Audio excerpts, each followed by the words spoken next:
यहाँ की मिट्टी को चंदन समझकर माथे से लगाता हूँ, मिट्टी नहीं मिलती है तो खड्डा खोद के मिट्टी निकालता हूँ। ऐसा इसलिए करता हूँ कि आज से 17 साल 4 महीने 29 दिन पहले खुद की शादी के लिए लड़की देखने आया था। जब मेरी एक्सपायरी डेट नज़दीक थी, लड़की तो पसंद आनी थी। मैंने कहा देवी पसंद तो आ गई, पर ये बता दे तेरे पिताजी की हैसियत कार देने की है क्या? लड़की हरदा की थी, पलट कर बोली हैसियत तो हवाई जहाज देने की है, तुझ में दम हो तो हवाई अड्डा बना के दिखा दे। तब से इस हरदा को बहुत प्रणाम करता हूँ। प्यार मोहब्बत के गीत सुनाए, मोहब्बत में जो होगा देखा जाएगा। अच्छा बड़ा आपने बहुत बढ़िया, अच्छी है। मोहब्बत में जो होगा देखा जाएगा। जो जो जो जो जो होगा देखा जाएगा। बढ़िया। मोहब्बत में अपने बाप से भी नहीं पढ़ाया जाए ऐसे प्यार मोहब्बत के गीत। ये हरदा की धरती है, यहाँ के कण कण में प्यार मोहब्बत व्याप्त है। शुभम, तुम प्यार के गीत सुनाओगे? कण कण में प्यार है। मेरे प्रिय भतीजे संदीप पटेल ने जो कार मुझे लेने के लिए एयरपोर्ट भेजी थी, ड्राइवर तक कवि। तुम गीत सुनाओगे? मेरी शक्ल देख के बोला हाँ भाई साहब के जन्मदिन वाले कार्यक्रम में जा रहे हो? मैंने कहा हाँ। बोले मैं भी कवि हूँ। जिस जिस जिस शहर का ड्राइवर भी शायरी कर देता है, वहां क्या प्यार के गीत सुनाओगे? क्या शेर सुनाया उस ड्राइवर ने, इरफान ने? दिल के अरमा आंसुओं में बह गए, वो उतर के चली गई, हम गेर बदलते रह गए। हम सुनाएंगे? हमारी औकात कहां से सुनाएंगे? रोक दिया नेमावर के वहां। बोला कमल भाई साहब अभी देर से आएंगे, विधायक जी देर से आएंगे, आप लोग देर से पहुंचना, चाय पे लो, चाय की दुकान पे चाय पी लो। मैं और जानी और हम सब चाय पीने लगे। ये साथ में था दीपक। चाय वाले ने मेरी शक्ल देखी, शक्ल देखकर छूटते ही बोला ओहो दिनेश दिख गए, वाह वाह क्या बात है, मैं आते वही वाले हो ना? मैंने कहा हाँ। बोले आप कवि सम्मेलन में जा रहे हो? मैंने कहा हाँ। बोले हमारे विधायक जी भाई साहब के कवि सम्मेलन? मैंने कहा जी हाँ। बोले मैं भी कवि हूँ। जिस जिस जिस शहर के चाय वाले तक ने श्रृंगार की शायरी सुनाई, वहां हमारी औकात है, हम सुनाएंगे। 2 कौड़ी के हम क्या सुनाएंगे? कहाँ सुनाएंगे? चाय वाले ने क्या शेर सुनाया? उठ जाना उठा देना पीछे तक। चाय वाले ने अपना धंधा भी फंसा दिया, प्यार भी फंसा दिया, वो शायरी भी कर दी। क्या शेर सुनाया चाय वाले ने? ध्यान से सुनना, ऐसा वियोग श्रृंगार जिंदगी में नहीं सुना होगा। हम उनके लिए, चाय वाला, हम उनके लिए सितारों की चादर तानते रह गए, वो किशन लाल के साथ भाग गई और हम चाय छानते रह गए। क्या सुनाएंगे? है? हम क्या कोई प्यार? अरे अपने बस का थोड़ी है यार, नहीं हो सकता, हो ही नहीं सकता। लेकिन प्यार क्या होता है, मोहब्बत क्या होती है, इस व्यासपीठ पर खड़े होकर बोलने की कोशिश करता हूं। अगर आप तक बात संप्रेषित हो तो तालियां उठे कि पहले इन हाथों की लकीर को पढ़ लिया होता। और अगली पंक्ति सौंपता हूं मेरे प्रिय बड़े भाई और इस क्षेत्र के लोकप्रिय जननायक को, आदरणीय कमल जी भाई साहब को, कि पहले इन हाथों की लकीर को पढ़ लिया होता या किसी गरीब की पीर को पढ़ लिया होता। जिन्होंने गरीब की पीर को पढ़ना जाना, जिन्होंने इस क्षेत्र के दर्द को जाना, जिन्होंने हरदा को हरदा बनाने के लिए अपने प्राणपण से आप लोगों के सहयोग के लिए जुट गए। मैं चाहता हूं एक बार कमल जी भाई साहब के लिए जोरदार तालियां उठे। तब 4 पंक्तियां पहले मैं कमल जी भाई साहब को समर्पित करता हूं। मोर्चे में मेरे साथ थे, मेरे बड़े भाई की तरह मुझे पाला पोसा संवारा, तब उनको भेंट करता हूं। 4थी पंक्ति पर आपका मन और समर्थन चाहता हूं, देखना चाहता हूं कि आप आपके जननायक को कितना प्यार करते हो। कि लिखा नहीं है कुछ भी रिसालों के वास्ते, लिखा नहीं है कुछ भी रिसालों के वास्ते, उत्तर जो बन गए हों सवालों के वास्ते, वो छाएगी स्याह रात अगर मुल्क पर कभी इनकी तलाश होगी उजालों के वास्ते। वाह वाह। प्यार क्या होती है, मोहब्बत क्या होता है कि पहले इन हाथों की लकीर को पढ़ लिया होता या किसी गरीब की अनकही पीर को पढ़ लिया होता। अरे प्यार के नाम पर बंदर की तरह उछलने वालों, प्यार को समझना था तो कबीर को पढ़ लिया होता। क्या प्यार को समझना था तो कबीर को पढ़ लिया होता। 4 पंक्तियां पढ़ता हूं, आपका मन और समर्थन मांगता हूं, देखता हूं आप कहां तक मेरे साथ चलते हैं। कि अंधों को, 4थी पंक्ति में जरूरत क्या थी, आप सब बोलना मजा आएगा। कि अंधों को मोटर कार देने की जरूरत क्या थी, अंधों को मोटर कार देने की जरूरत क्या थी, डाकुओं को पूरा बाजार देने की जरूरत क्या थी, तैयार रहना, डाकुओं को पूरा बाजार देने की जरूरत क्या थी, और जब मालूम था चूना लगाकर भाग जाएगा तो विजय माल्या को इतना उधार देने की जरूरत क्या थी। हंसने के लिए कोई लंबी यात्रा नहीं करना पड़ती, आपके भीतर हंसी हंसी बाहर निकल के आती है। क्रिकेट के कितने शौकीन लोग बैठे, एक बार हाथ उठा के बता दें। बस बस बस भाई साहब आप बैठ जाओ, आपको भाभी जी की सहेली की कसम, बैठ जाओ बैठ जाओ। आप मेरा कार्यक्रम छोड़ के जा रहे हो, मैं घर पे आपका कार्यक्रम नहीं जमने दूंगा, भगवान की कसम। बुरे बुरे सपने आएंगे, वो सपने में दीपक पारी गाएगा। जाओ जाओ जाओ जाओ जाओ, लौट के मत आना, जाओ। क्रिकेट पे 4 पंक्तियां पढ़ता हूँ, चौथी पंक्ति आप मेरे साथ बोलेंगे, आनंद दुगना हो जाएगा। इधर ये मैं इधर देखता हूँ संदीप भैया, तो ऐसा लगता है मैं भाजपा कार्यालय के सामने खड़ा हूँ, कितने उल्लासित लोग हैं। इधर देखता हूँ तो ऐसा लगता है कांग्रेस आई के कार्यालय के सामने खड़ा हूँ। आप भी उल्लासित हो जाओ यार, मस्ती करो, आनंद करो कि गजब के ठाठ हो जाते। चौथी पंक्ति साथ में दोहराना, मजा आएगा। गजब के ठाठ हो जाते, अपने भी राजपाट हो जाते, और अगर मिल जाती कोई अनुष्का शर्मा तो हम भी कब के विराट हो जाते। क्या बात है, वाह। आनंद भीतर होता है, आनंद बाहर आता है। अभी आदरणीय भाई साहब ने घोषणा की, बंद यानी बंद, बंद यानी बंद। मैं वहां से निकालता हूं, वहां से हास्य कैसे पैदा होता है आप तक पहुंचाने की कोशिश करता हूं। सुनो और आनंद लो। क्या हुआ, क्या हो गया, सब चल रहा ठीक है, न लेंगे न देंगे। यस, अभी घोषणा हुई है, फाइनल फाइनल नहीं, कुछ नहीं कुछ नहीं, नहीं मना या नहीं मना, मना। ताली बजा दो एक बार सब, मना, फाइनल। अभी बंद की घोषणा की तब मजा आया, देखना, आनंद लेना, बहुत मजा, बहुत मजेदार काम, बहुत मजेदार, बहुत आनंद कि रास्ता। भाई साहब बैठ जाओ, बैठ जाओ भाई साहब, बैठ जाओ। पुरुषों में ही बैठना तो क्या चॉइस चेक करना, बैठ जाओ, जहां मिले जाके बैठ जाओ, तो फंसो फिटो। हाँ हाँ, तो क्या ऐसा सही है, बहुत बारीक बरस दो, एक मतलब एक शरारत लेना कि रास्ता बंद है तो आता कहां से है, और अगर आ जाए तो फिर जाता कहां से। चौथी पंक्ति उठाना कि रास्ता बंद है तो आता कहां से है, अगर आ जाए तो फिर जाता कहां से है। अरे 3 दिन से बंद है दारू की दुकान, फिर भी टुन्न है यार, लाता कहां से है। उसका मामला ही समझ में नहीं आ रहा, बढ़िया बात, वो कर क्या रहा है। आप सबको प्रणाम करता हूं, मंच को प्रणाम करता हूं, माँ भारती को प्रणाम करता हूं, स्वर्गीय दिव्या भारती को भी प्रणाम करता हूं, और अंत में परम श्रद्धेय परम पूजनीय प्रातः स्मरणीय परम वंदनीय मेरी खुद की पत्नी को भी प्रणाम करता हूं। ही की बात नहीं है, बहुत इंटेलिजेंट होना भी चाहिए, मेरी पत्नी है। पिछले दिनों कलकत्ता कवि सम्मेलन से लौट कर आया, रात को 9 बजे श्रीमती जी ने डाइनिंग टेबल पर खाना लगाया। मैं अपने मित्र से मोबाइल पर बात कर रहा था, इधर श्रीमती जी की कोहनी का टल्ला मेरे सर पर चल रहा था। मुझसे कहने लगी दाल कैसी बनी, चावल कैसे बने। मैं बोला क्या खाक बने, बार बार कंकर आते हैं, बीन नहीं सकती थी क्या, भगवान ने 2 बड़ी बड़ी आंख दी है। कहने लगी चीखो मत, इस बात पर कुछ कहूंगी तो तर्क बढ़ेगा। अरे देने के नाम पे भगवान ने तुझे भी 32 दांत दिए, 2-4 चबाले, कौन सा फर्क पड़ेगा। हंसने के लिए लंबी यात्रा नहीं करना पड़ती, आपके भीतर हंसी होती। अच्छा मैं हरदा की सत्य घटना बताऊं, भगवान की कसम सत्य घटना, भगवान की कसम। पिछले दिनों वो भार्गव साहब अग्रवाल जी की यहाँ शादी थी, तो मैं और मेरी पत्नी हम दोनों यहाँ आए थे हरदे में वो शादी में शामिल होने। तो आपके यहाँ वो साड़ी मार्केट है ना, कपड़ा मार्केट, बिल्कुल सत्य घटना। मैं और मेरी पत्नी हम दोनों हाथ पकड़ के घूम रहे हैं, ऐसे ऐसे ऐसे ऐसे, तो साड़ी मार्केट में, कपड़ा मार्केट में, ऐसे ऐसे, जिल्ला इलाही की मुद्रा में, ऐसे ऐसे ऐसे। सामने से हमारे प्रिय संदीप जी चले आ रहे हैं देवी सिंह जी भाई साहब के साथ, और अचानक देवी सिंह जी भाई साहब ने मुझे डांटते हुए कहा, बात का आनंद लेना, डांटते हुए कहा, बोले दिग्गज जी शादी को कितने साल हो गए।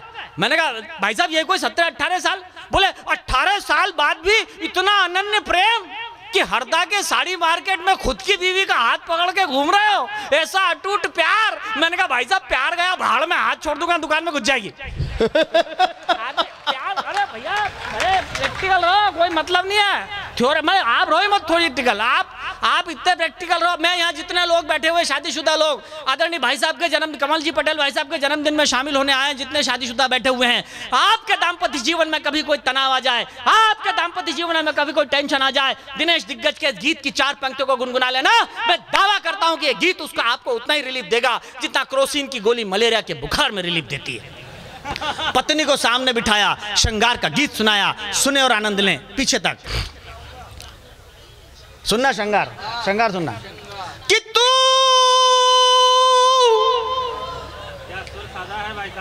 चंद्रमुखी मैं सूरजमुखी, तू मुझसे दुखी मैं।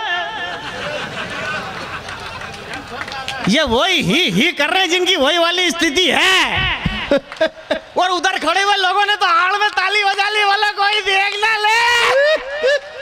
लेकिन कविता का काम समस्या पैदा करना नहीं है, कविता का काम समाधान देना है। अब समाधान अच्छा लगे तो खोल के ताली बजाना और दिल मल से ठहाका देना कि तू तैयार है ना, कि तू मुझसे दुखी मैं तुझसे दुखी, और चल छत से कूद पड़े दोनों, फिर तू भी सुखी और मैं भी सुखी, फिर तू भी ये भजन। अरे यार ताली थोड़ी बजाते रहो, मेरे को हनीप्रीत जैसी फीलिंग होती है ताली बजाता। हंसने के लिए लंबी यात्रा नहीं करना पड़ती। यहाँ बुजुर्ग पीढ़ी बैठी हुई है, मेरी बात का समर्थन करेगी। देवी सिंह जी भाई साहब, यहाँ नई पीढ़ी भी बैठी हुई है, बुजुर्ग पीढ़ी मेरी बात का समर्थन करेगी। 4 दिन तक स्कूल नहीं जाते थे, स्कूल से 4-5 बच्चे घर आ जाते थे, याद होगा आपको। 2 पैर पकड़ते थे, 2 हाथ पकड़ते थे, टंगा टोली करके ले जाते थे, क्लास में पटक देते थे। शिक्षा के प्रति असीम अनुराग था। ये दृश्य खत्म हो गए। मैंने उज्जैन में, मेरे मोहल्ले में, विवेकानंद नगर में ये दृश्य देखा। 4-5 बच्चे एक को टंगा टोली करके ले जा रहे।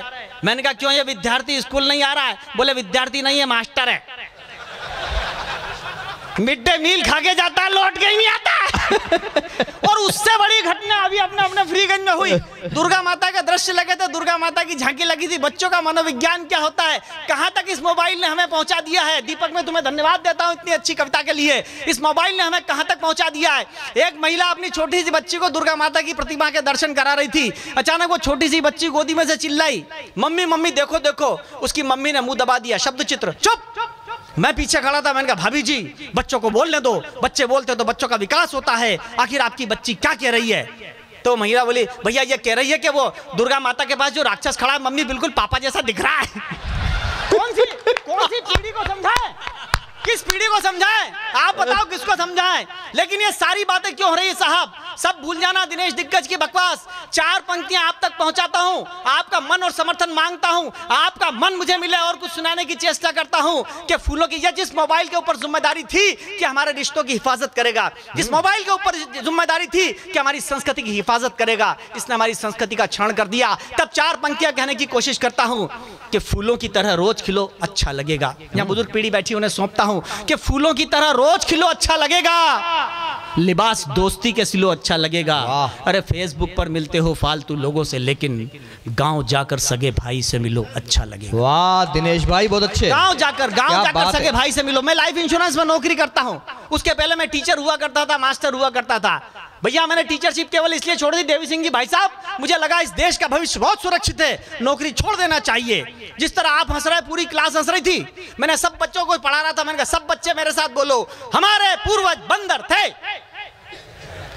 ही नहीं, ऐसे ही पढ़ाते थे क्लास में पहले, हमारे पूर्वज बंदर थे। कोई नहीं बोला। पीछे से एक बच्चा खड़ा हुआ, बोले तेरे ही होंगे, हमारे तो अग्रवाल थे। कोई नहीं सुधरता भैया।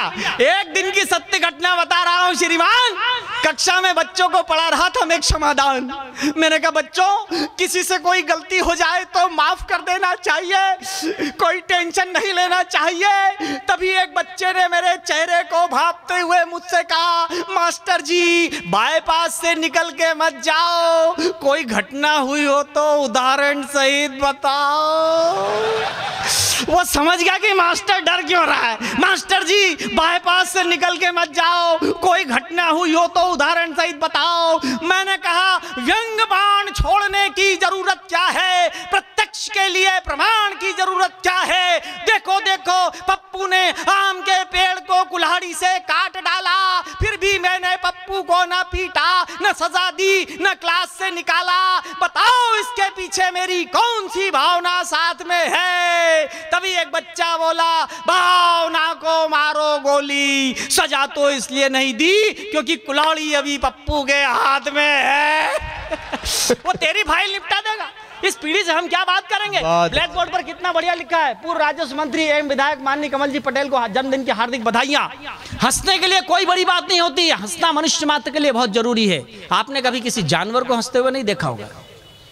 जिस दिन किसी भैंस को हंसते हुए देख लो, समझ लेना यह मनुष्य होने की प्रक्रिया में है। और जिस दिन किसी मनुष्य को गुमसुम उदास सूंबड़ा बैठा देख लो, समझ लेना ये वो होने की प्रक्रिया में आ गया। श्रीमद् भागवत गीता में द्वितीय अध्याय के 65वें श्लोक में सर्वेश्वर ने कहा कि मनुष्य को क्यों हंसना चाहिए। कहा सर्वेश्वर ने कि प्रसादे सर्व दुखानाम हानिरस्योपजायते प्रसन्न चेतसो येषु बुद्धि परिवर्तिष्ठते। जब आप हंसते हैं, मुस्कुराते हैं, आह्लादित होते हैं तो आपके भीतर के सारे दुख तिरोहित हो जाते हैं। तब आपको स्थिर बुद्धि प्राप्त होती है जो भगवत प्राप्ति का मार्ग प्रशस्त करती है। कथा खत्म हो गई, ताली बजा सकते हो। आपको क्या लगा पूरा 18 अध्याय सुना होगा? बहुत अच्छे। हंसने के लिए भीतर से हंसी आती है। ब्लैक बोर्ड पर मैंने एक शब्द लिखा, इलेक्ट्रिसिटी। हरदा के विद्वान लोगों, मुझे बता दो इसमें हंसने की बात क्या थी, लेकिन हंसी कैसे पैदा होती है? ब्लैक बोर्ड पर लिखा इलेक्ट्रिसिटी। एक बच्चे से पूछा, मैंने कहा बेटा क्या लिखा है? भाई साहब बच्चा तुतलाता था, अटकता था, बोला मास्टर जी इलेक्ट्रिसिटी। और मैंने कहा ये फ्यूज बल्ब है, इसे बोलना नहीं आता, अब आएगा खेल का मजा। 3 दिन बाद उसकी मम्मी आई, मास्टर जी क्या हुआ? मैंने कहा आपका बच्चा इलेक्ट्रिसिटी को इलेक्ट्रिसिटी बोलता है, पूरी क्लास हंसती, अच्छा नहीं लगता। उसकी मम्मी कहने लगी मास्टर जी माफ कर दो, बच्चा छोटा है, इसकी कैपेसिटी ही कितनी है? और मैंने कहा बल्ब फ्यूज नहीं है, स्विच खराब है। आएगा खेल का मजा। 4 दिन बाद पिताजी आए, मास्टर जी घर वालों को क्यों बुला रहे हो, क्या पेरेंट्स मीटिंग है? अरे मैंने कहा क्या ये पेरेंट्स मीटिंग है? वो बेटा इलेक्ट्रिसिटी को इलेक्ट्रिसिटी बोलता है, आपकी मैडम कैपेसिटी को कैपेसिटी बोलती है, पूरी क्लास हंसती, अच्छा नहीं लगता। उसके पिताजी बोले मास्टर जी बात बहुत छोटी सी है, पर फोकट की पब्लिसिटी मत करो यार। अरे मैंने कहा ना बल्ब फ्यूज है ना स्विच खराब है, पावर हाउस में फाल्ट है। अब मेरे को हंसी आ गई। मैंने उसके पूछने उस बच्चे का पैर पकड़ लिया, संदीप भैया मैंने पैर पकड़ लिया उसके, अग्रवाल जी मैंने पैर पकड़ लिया उसके। मैंने कहा मेरा बाप तेरा घर में कोई और है? बोला दादाजी 80 साल के हैं। मैंने कहा भेज उस आइटम को भी चेक कर ले। भाई दिनेश बहुत अच्छे। अब बात का मजा वो 80 साल का आइटम है, लकड़ी टेकते टेकते नमस्कार। मैं कहा नमस्कार, क्या हो गया?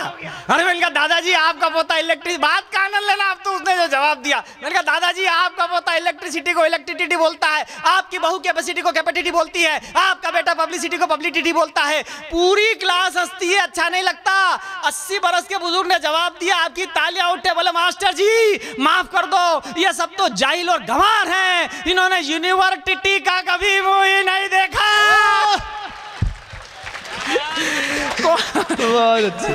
कौन सी, अरे कौन सी पीढ़ी को समझाएं? आप बताओ किसको समझाएं? कहां से क्या करें, हम समझ में नहीं आता। यहाँ नई पीढ़ी बैठी है, नई नौजवान पीढ़ी बैठी हुई है, यहाँ पर नौनिहाल पीढ़ी बैठी है जिसने इंग्लिश स्कूलों में 8 1 जार 8, 8 2 जार 16, 8 3 जार 24 पढ़ा होगा। यहाँ बुजुर्ग पीढ़ी बैठी हुई है जिसने गांव के स्कूलों में 8 एकम 8, 8 दूनी 16, 8 24 पढ़ा होगा। दोनों पीढ़ी के बीच में एक ब्रिज बनाने की कोशिश करता हूँ। कोई बैठ जाए, बैठ जाए, बैठ जाए। कुछ और कह रहे हैं, कुछ और कह रहे थे, कुछ और कह रहे थे, समझे नहीं? नहीं, वो कुछ और कह रहे थे, आप कुछ और समझे, ऐसा कुछ नहीं है। नहीं, ऐसा कुछ नहीं है।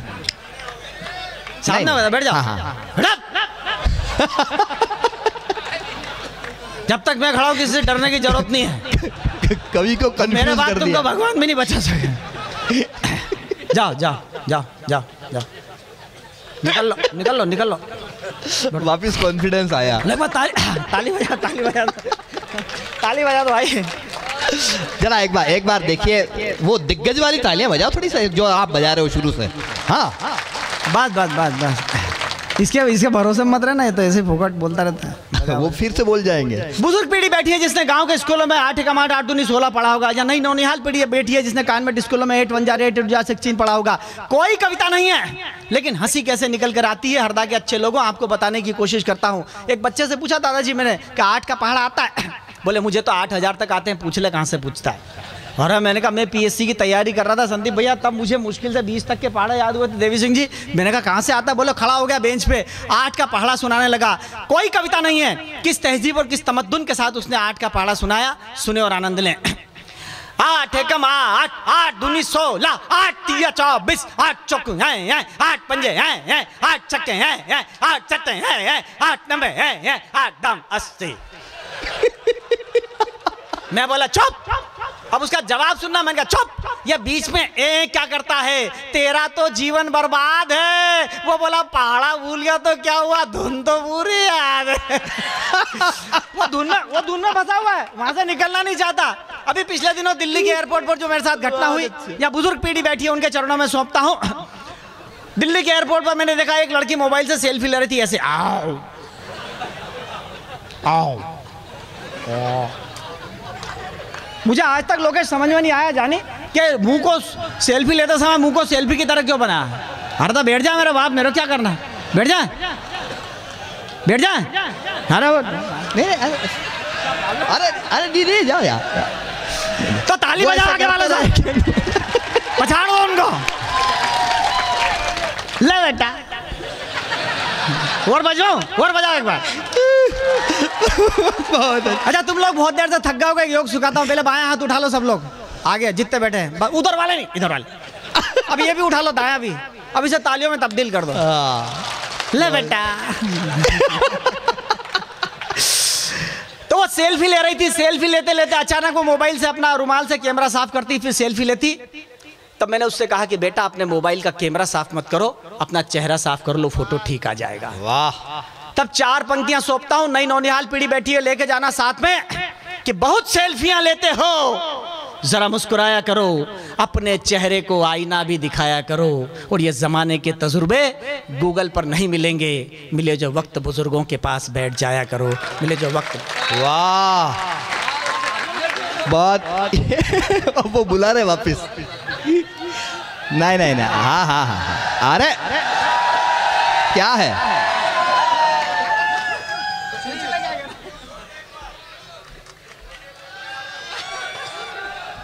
ये तुम्हारे साथ खेल रहे हैं, इनके चक्कर में बताओ तुम। ये बहुत कंफ्यूज करते हैं, मतलब ये वंस मोर करके हूट करते हैं। आप बहुत अच्छा सुन रहे हैं। सच में मेरी पिछले 15 दिनों की थकान जो है आज हरदा ने मिटा दी। ऐसे श्रोताओं के लिए तो इन कवियों को ताली बजानी चाहिए सबको।